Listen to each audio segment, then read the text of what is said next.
അപ്പോൾ എല്ലാവർക്കും നമ്മുടെ പുതിയൊരു വീഡിയോയിലേക്ക് വീണ്ടും സ്വാഗതം. അപ്പോൾ കഴിഞ്ഞ ദിവസം നമ്മൾ BFA ക്ലാസ്സുകളൊക്കെ സ്റ്റാർട്ട് ചെയ്തിട്ടുണ്ടായിരുന്നു. മോർണിംഗ് ക്ലാസ്സിൽ നമ്മൾ PYQസും അതുപോലെ ഈവനിംഗ് ഉള്ള ക്ലാസ്സിൽ നമ്മൾ പ്രധാനപ്പെട്ട കറണ്ട് അഫയേഴ്സും പഠിച്ചിട്ടുണ്ടായിരുന്നു. അപ്പോൾ ഇന്ന് ഡേ 2 ആണ്. മോർണിംഗ് ക്ലാസ്സിൽ നമ്മൾ പഠിക്കാൻ വേണ്ടി പോകുന്നത് പ്രധാനപ്പെട്ട 35 മുൻകാല ചോദ്യങ്ങളാണ്. അപ്പോൾ വീഡിയോ നിങ്ങൾക്ക് ഇഷ്ടപ്പെടുന്നുണ്ട്, യൂസ്ഫുൾ ആയി മാറുന്നുണ്ടെങ്കിൽ വീഡിയോ ലൈക്ക് ചെയ്യുക, നിങ്ങളുടെ അഭിപ്രായങ്ങൾ കമന്റ്സിലൂടെ അറിയിക്കുക. കൃത്യമായ BFA ക്ലാസ്സുകൾക്ക് വേണ്ടിയിട്ട് നമ്മുടെ ചാനൽ സബ്സ്ക്രൈബ് ചെയ്യുന്ന കാര്യം കൂടി ഒന്ന് പരിഗണിക്കുക കേട്ടോ. അപ്പോൾ നമുക്ക് ക്ലാസ് തുടങ്ങാൻ നോക്കാം. പ്രധാനപ്പെട്ട 35 മുൻകാല ചോദ്യങ്ങൾ. സർക്കാർ ജോലികളിൽ തിരുവിതാംകൂറുകാർക്ക് പ്രാതിനിധ്യം ആവശ്യപ്പെട്ടുകൊണ്ട് നടന്ന സംഭവമേത്? സർക്കാർ ജോലികളിൽ തിരുവിതാംകൂറുകാർക്ക് പ്രാതിനിധ്യം ആവശ്യപ്പെട്ടുകൊണ്ട് നടന്ന സംഭവമാണ് മലയാളി മെമ്മോറിയൽ. മലയാളി മെമ്മോറിയൽ സമർപ്പിച്ച വർഷം 1891. 1891 മലയാളി മെമ്മോറിയൽ സമർപ്പിച്ചിട്ടുള്ളത്. എന്താണ്? സർക്കാർ ജോലികളിൽ തിരുവിതാംകൂറുകാർക്ക് മതിയായ പ്രാതിനിധ്യം ആവശ്യപ്പെട്ടുകൊണ്ട് സമർപ്പിച്ചിട്ടുള്ളതാണ് മലയാളി മെമ്മോറിയൽ. മലയാളി മെമ്മോറിയൽ ആർക്കാണ് സമർപ്പിക്കുന്നത്? ശ്രീമൂലം തിരുനാളിനാണ്. ശ്രീമൂലം തിരുനാളിനാണ് മലയാളി മെമ്മോറിയൽ സമർപ്പിച്ചിട്ടുള്ളത്. ശ്രീമൂലം തിരുനാളിനാണ് മലയാളി മെമ്മോറിയൽ സമർപ്പിച്ചിട്ടുള്ളത്. ഇനി നേതൃത്വം നൽകിയിട്ടുള്ളത് ആരാണ്? അത് GP പിള്ളയാണ്. ബാരിസ്റ്റർ GP പിള്ളയാണ് മലയാളി മെമ്മോറിയലിന് നേതൃത്വം നൽകിയത്. ഇനി ചോദിക്കാം, ഈഴവ മെമ്മോറിയൽ കൂട്ടത്തിൽ പഠിച്ചു വെക്കുക. ഈഴവ മെമ്മോറിയൽ. ഈഴവ മെമ്മോറിയൽ സമർപ്പിച്ച വർഷം ചോദിച്ചാൽ എത്രയാണ്? ഈഴവ മെമ്മോറിയൽ സമർപ്പിച്ചിട്ടുള്ളത് 1896 ആർക്ക്? ശ്രീമൂലം തിരുനാളിന്. ശ്രീമൂലം തിരുനാളിന് 1896 ഒന്നാം ഈഴവ മെമ്മോറിയൽ സമർപ്പിച്ചിട്ടുള്ളത്. രണ്ടാം ഈഴവ മെമ്മോറിയൽ ചോദിച്ചാൽ ഏത് വർഷമാണ്? 1900 1900 കഴ്സൺ പ്രഭുവിനാണ് രണ്ടാം ഈഴവ മെമ്മോറിയൽ സമർപ്പിച്ചിട്ടുള്ളത്. അപ്പൊ പഠിച്ചു വെക്കാം, സർക്കാർ ജോലികളിൽ തിരുവിതാംകൂറുകാർക്ക് മതിയായ പ്രാതിനിധ്യം ആവശ്യപ്പെട്ടുകൊണ്ട് നടന്ന സംഭവമാണ് മലയാളി മെമ്മോറിയൽ. സമത്വ സമാജം സ്ഥാപിച്ചതാര്? സമത്വ സമാജം സ്ഥാപിച്ചതാരാണ്? വൈകുണ്ഠ സ്വാമികളാണ്. എങ്ങനെ ഓർത്തിരിക്കാം? അപ്പൊ സമത്വ സമാജം എന്ന് പറയുമ്പോൾ നമുക്ക് ഇവിടെ സമം അല്ലെ, തുല്യത എന്ന് കണക്ട് ചെയ്യാലോ. നമ്മളെ സമമായി കണ്ടിട്ടില്ലെങ്കിൽ നമുക്ക് എന്ത് ചെയ്യാം? വൈ എന്ന് ക്വസ്റ്റ്യൻ ചെയ്യാം. വൈ നമ്മളെ തുല്യമായി പരിഗണിച്ചിട്ടില്ലെങ്കിൽ നമുക്ക് വൈ എന്ന് ക്വസ്റ്റ്യൻ ചെയ്യാം. വൈ എന്നതിൽ നിന്ന് വൈകുണ്ഠ സ്വാമികൾ കണക്ട് ചെയ്തു പോവാം. സമപന്തി ഭോജനം സംഘടിപ്പിച്ചത് ആരാണ്? സമപന്തി ഭോജനം സംഘടിപ്പിച്ചത് വൈകുണ്ഠ സ്വാമികളാണ്. അപ്പൊ സമം എന്ന് കാണുമ്പോൾ ഓർത്തിരിക്കുക, നമ്മളെ തുല്യമായി കണ്ടിട്ടില്ലെങ്കിൽ നമുക്ക് എന്ത് ചെയ്യാം? വൈ എന്ന് ക്വസ്റ്റ്യൻ ചെയ്യാം. വൈ എന്നതിൽ നിന്ന് വൈകുണ്ഠ സ്വാമികൾ കണക്ട് ചെയ്തു പോവാം. അപ്പൊ സമത്വ സമാജം സ്ഥാപിച്ചിട്ടുള്ളത് വൈകുണ്ഠ സ്വാമികളാണ്. സമപന്തി ഭോജനം സംഘടിപ്പിച്ചത് വൈകുണ്ഠ സ്വാമികളാണ്. സംസ്ഥാന പുനഃസംഘടനാ കമ്മീഷന്റെ അധ്യക്ഷൻ ആരായിരുന്നു? സംസ്ഥാന പുനഃസംഘടനാ കമ്മീഷന്റെ അധ്യക്ഷൻ ആരായിരുന്നു?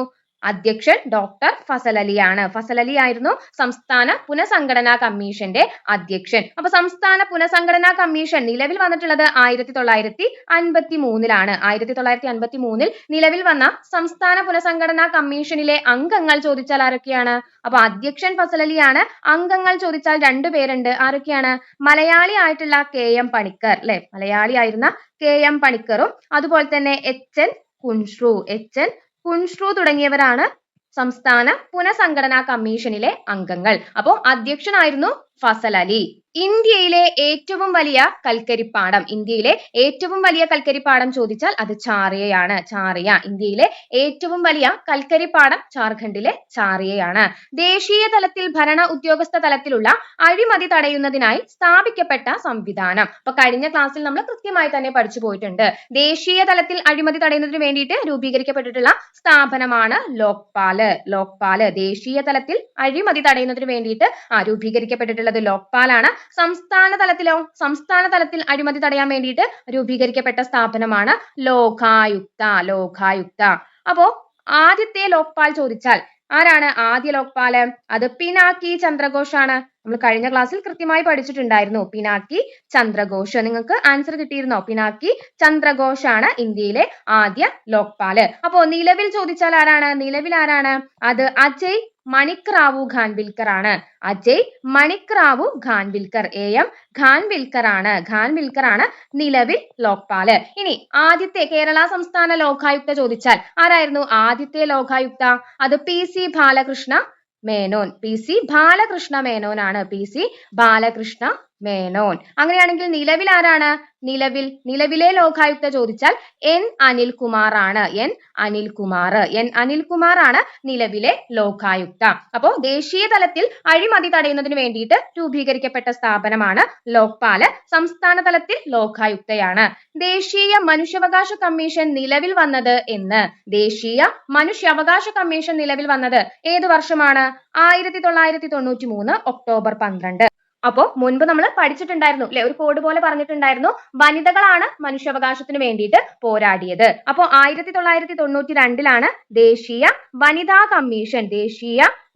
കമ്മീഷൻ നിലവിൽ വരുന്നത്. 1992 അപ്പൊ 93 മനുഷ്യാവകാശ കമ്മീഷൻ നിലവിൽ വന്നു. ഒക്ടോബർ 12 ദേശീയ മനുഷ്യാവകാശ കമ്മീഷൻ നിലവിൽ വന്ന വർഷം ചോദിച്ചാൽ 1993 ഒക്ടോബർ 12 ദേശീയ വനിതാ കമ്മീഷൻ നിലവിൽ വന്നത് 1992 ജനുവരി 31 ഡേറ്റ് കൂടി കൃത്യമായി പഠിച്ചു വെക്കുക. ജനുവരി 31. സംസ്ഥാന മനുഷ്യാവകാശ കമ്മീഷൻ നിലവിൽ വന്നത് എന്നാണ്? 1998 ഡിസംബർ 11. ഡിസംബർ 11 സംസ്ഥാന മനുഷ്യാവകാശ കമ്മീഷൻ നിലവിൽ വന്നിട്ടുള്ളത്. അപ്പൊ ദേശീയ മനുഷ്യാവകാശ കമ്മീഷന്റെ പ്രഥമ അധ്യക്ഷൻ PSC റിപ്പീറ്റഡ് ആയി ചോദിക്കുന്നതാണ്. ആരാണ് പ്രഥമ അധ്യക്ഷൻ? അത് ജസ്റ്റിസ് രംഗനാഥ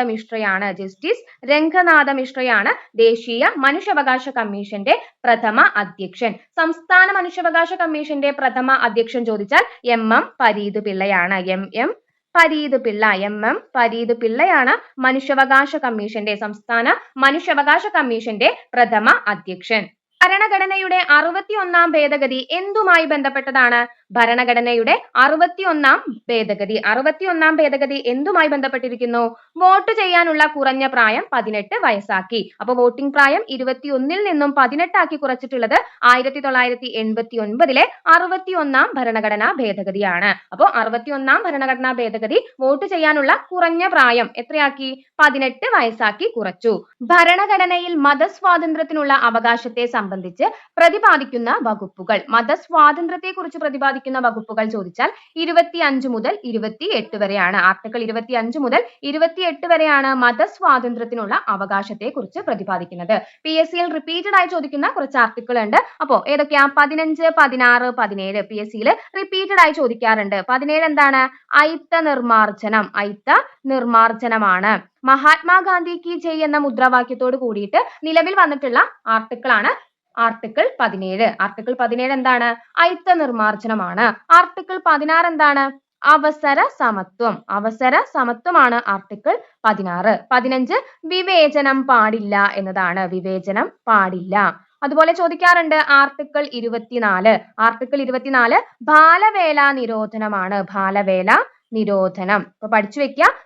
മതസ്വാതന്ത്ര്യത്തെ കുറിച്ച് പരാമർശിക്കുന്ന വകുപ്പുകൾ ചോദിച്ചാൽ അത് ആർട്ടിക്കിൾ 25 മുതൽ 28 വരെയാണ്. ഇന്ത്യയിൽ ഉപഭോക്തൃ സംരക്ഷണ നിയമം നിലവിൽ വന്നത്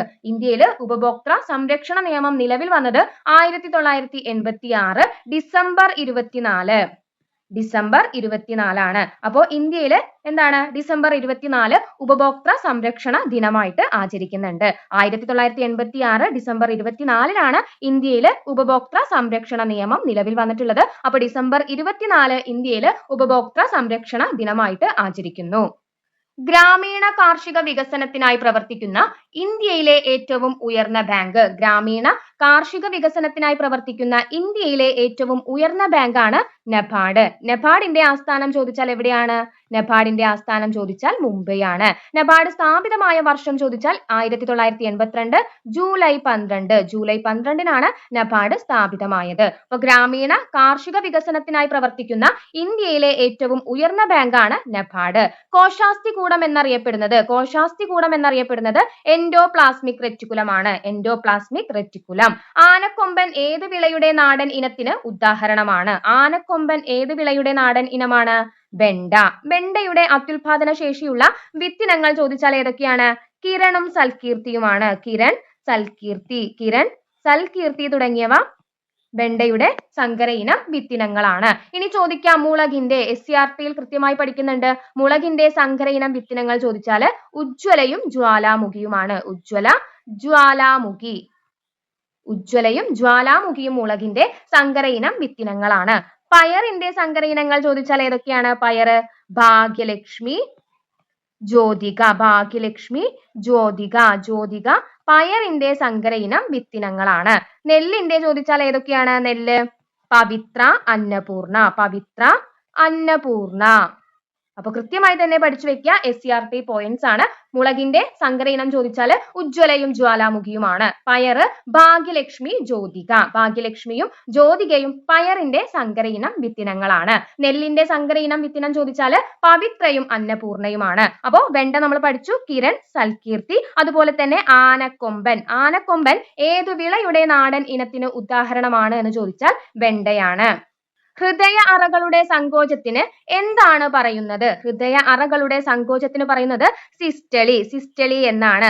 മനുഷ്യന്റെ ഹൃദയത്തിന് എത്ര അറകളാണ്? മനുഷ്യന്റെ ഹൃദയത്തിന് 4 അറകളാണ്. പഠിച്ചു വെക്കുക, 4 അറകളാണ്. എന്താണ് ഡാൾട്ടനിസം? ഡാൾട്ടനിസം എന്താണ്? നിറങ്ങൾ തിരിച്ചറിയാൻ കഴിയാത്ത അവസ്ഥയാണ് ഡാൾട്ടനിസം.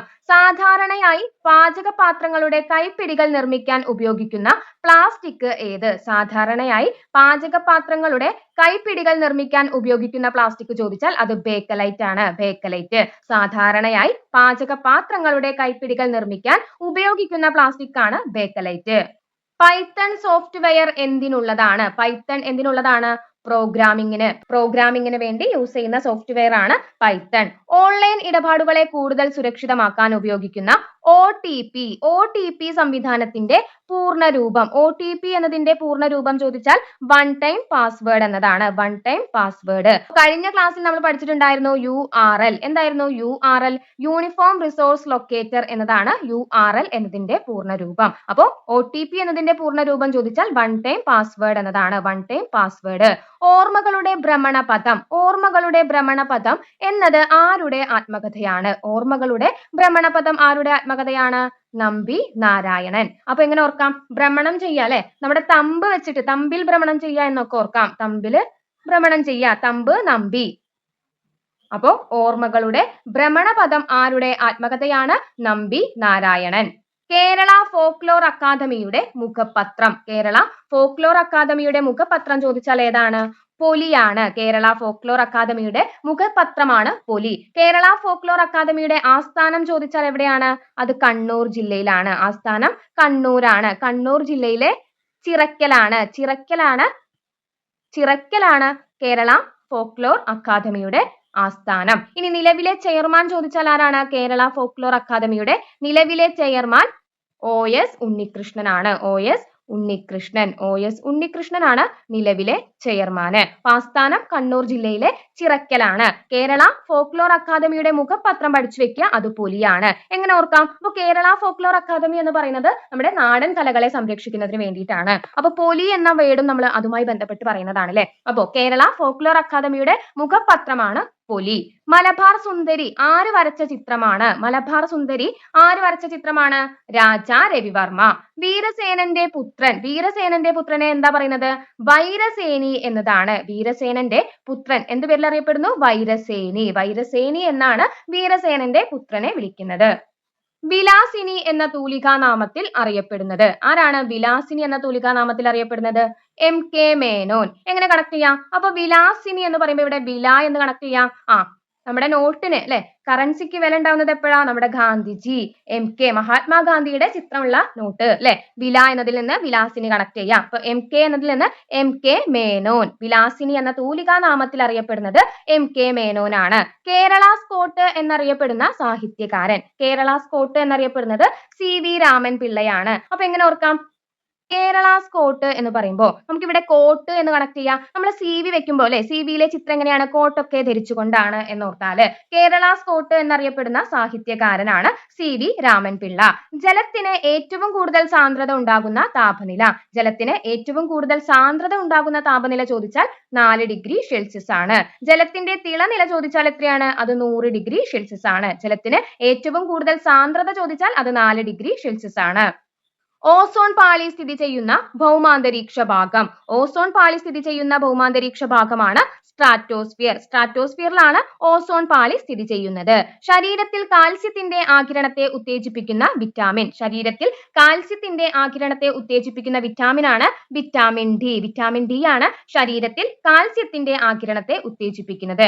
അപ്പോ ഇരുമ്പിന്റെ ആഗിരണം ചോദിച്ചാൽ ഏതാണ്? ഇരുമ്പിന്റെ ആഗിരണത്തെ ഉത്തേജിപ്പിക്കുന്ന വിറ്റാമിൻ ചോദിച്ചാൽ അത് വിറ്റാമിൻ സി ആണ്. വിറ്റാമിൻ സി ആണ്. വിറ്റാമിൻ സി ഇരുമ്പിന്റെ ആഗിരണത്തെയാണ് ഉത്തേജിപ്പിക്കുന്നത്. Vitamin D കാൽസ്യത്തിന്റെ ആഗിരണത്തെ ഉത്തേജിപ്പിക്കുന്നതാണ്. 1.25 കോടി മലയാളികൾ എന്ന ഗ്രന്ഥത്തിന്റെ കർത്താവ്. 1.25 കോടി മലയാളികൾ എന്ന ഗ്രന്ഥം രചിച്ചത് കേരളത്തിന്റെ ആദ്യ മുഖ്യമന്ത്രിയായ EMS നമ്പൂതിരിപ്പാടാണ്. അപ്പൊ അദ്ദേഹത്തിന്റെ പ്രധാനപ്പെട്ട കൃതികൾ ചോദിച്ചാല് 1.25 കോടി മലയാളികൾ, അതുപോലെ തന്നെ കേരളം മലയാളികളുടെ മാതൃഭൂമി. കേരളം മലയാളികളുടെ മാതൃഭൂമി. 1.25 കോടി മലയാളികൾ, അതുപോലെ കേരളം മലയാളികളുടെ മാതൃഭൂമി, കേരളം ഇന്നലെ ഇന്ന് നാളെ. കേരളം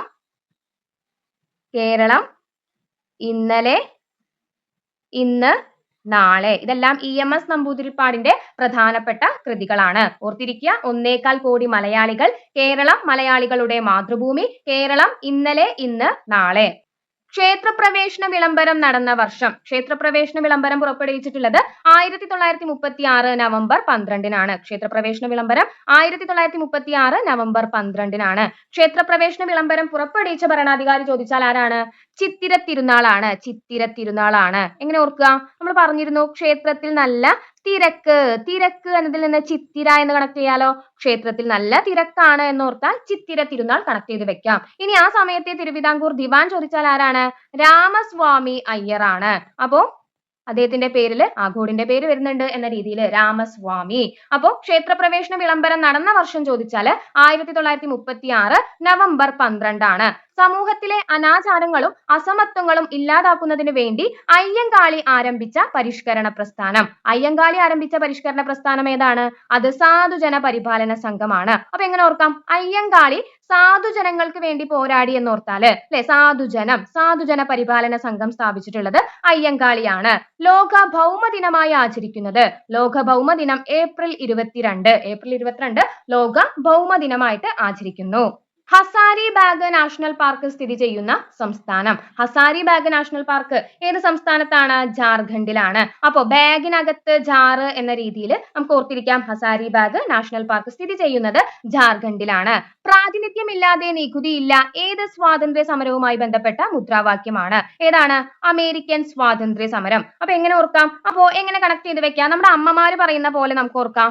നമ്മൾ ഒരു ജോലിയും ചെയ്തിട്ടില്ലെങ്കിൽ എന്താണ്? നമുക്ക് ഫുഡ് ഇല്ല എന്നൊക്കെ പറയാറുണ്ടല്ലേ. അതുപോലെ പ്രാതിനിധ്യമില്ലാതെ നികുതിയില്ല. നമ്മുടെ കോഴിയമ്മയുടെ സ്റ്റോറി ഓർത്താൽ മതി. പ്രാതിനിധ്യമില്ലാതെ നികുതിയില്ല ഏത് സ്വാതന്ത്ര്യ സമരവുമായി ബന്ധപ്പെട്ട മുദ്രാവാക്യമാണ്?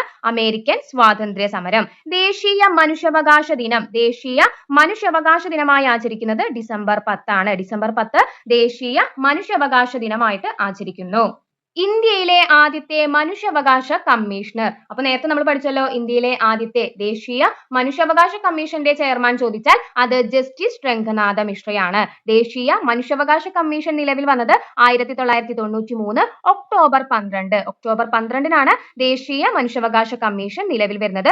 സംസ്ഥാന മനുഷ്യാവകാശ കമ്മീഷൻ നിലവിൽ വരുന്നത് 1998 ഡിസംബർ 11-നാണ്. അപ്പൊ ദേശീയ മനുഷ്യാവകാശ കമ്മീഷന്റെ പ്രഥമ ചെയർമാൻ ചോദിച്ചാൽ, കമ്മീഷണർ ചോദിച്ചാൽ അത് ജസ്റ്റിസ് രംഗനാഥ മിശ്രയാണ്. GST നിലവിൽ വന്നത്, GST goods and service tax നിലവിൽ വന്നത് ഏത് വർഷമാണ്? 2017 ജൂലൈ 1-നാണ് GST നിലവിൽ വന്നിട്ടുള്ളത്. 2017 ജൂലൈ 1. അപ്പൊ കഴിഞ്ഞ ക്ലാസ്സിൽ നമ്മൾ പഠിച്ചിട്ടുണ്ടായിരുന്നു ഏറ്റവും കൂടുതൽ ഇന്ത്യയിലെ ഏറ്റവും കൂടുതൽ GST പിരിച്ചെടുക്കുന്ന സംസ്ഥാനം ഏതാണ്? അത് മഹാരാഷ്ട്രയാണ്. മഹാരാഷ്ട്ര. ഇന്ത്യയിൽ ഏറ്റവും കൂടുതൽ GST പിരിച്ചെടുക്കുന്ന സംസ്ഥാനം ചോദിച്ചാൽ അത് മഹാരാഷ്ട്രയാണ്. അപ്പോൾ ഇന്ന് നമ്മൾ പഠിച്ചിട്ടുള്ളത് പ്രധാനപ്പെട്ട 35 മുൻകാല ചോദ്യങ്ങളാണ്. വീഡിയോ നിങ്ങൾക്ക് ഇഷ്ടപ്പെട്ടു, യൂസ്ഫുൾ ആയിട്ടുണ്ടെങ്കിൽ തീർച്ചയായും വീഡിയോ ലൈക്ക് ചെയ്യുക, നിങ്ങളുടെ അഭിപ്രായങ്ങൾ കമന്റ്സിലൂടെ അറിയിക്കുക, നമ്മുടെ ചാനൽ സബ്സ്ക്രൈബ് ചെയ്യുന്ന കാര്യം കൂടി ഒന്ന് പരിഗണിക്കുക കേട്ടോ. താങ്ക്